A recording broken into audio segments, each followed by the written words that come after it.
অদ্ভুত কুয়াশার জালে বন্দিনী আমি, ভিন্ন গ্রহের কল্পনার জগতের বাসিন্দা। নিজের মনের তল কেবল বেড়ায় খুঁজি, শব্দের আতিশয্যে তার মুক্তিদান করি।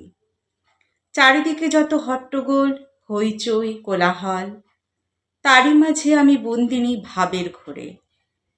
মাঝে মাঝে সব কিছু ছেড়ে চলে যায় দূরে, অবিরত চঞ্চল মনের ডানায় ভর করে। শুনলেন আমার একটি ছোট্ট কবিতা বন্দিনী, কলম এবং কণ্ঠে আমি মৌমিতা পাল। আরেকটি কবিতা আমার নিজের লেখা পাঠ করছি। হাতছানি।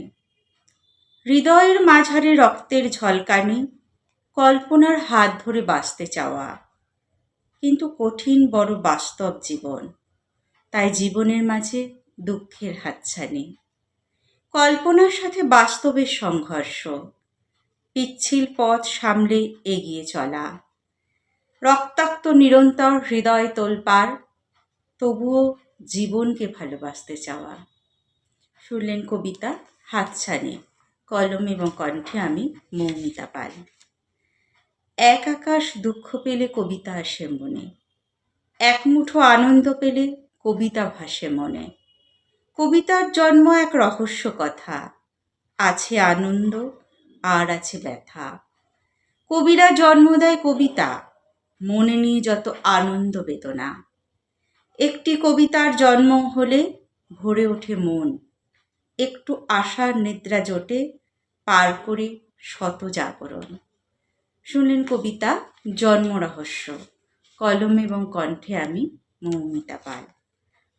আরেকটি কবিতা ফিরে আসা।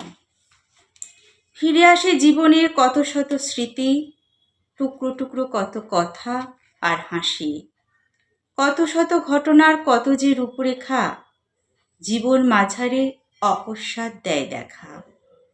সময় স্রোতে পার হয়েছে জীবন তরণী, সাথে ভেসে গেছে কত শত সম্পর্কের ধারা। আজ বাড়ি ফিরে চাহিয়া চাহিয়া স্মৃতিভারে লাঘব করেছে মরিয়া। সময় গিয়েছে দূরে চলে, সাথে গেছে সম্পর্কের টান। আর যদিও বা আসে ফিরে, নেই সেই আবেগের স্থান। জীবন সায়ান্নে আজ গোধূলির রেশ, পুরনো সম্পর্কের টান তাই সব শেষ।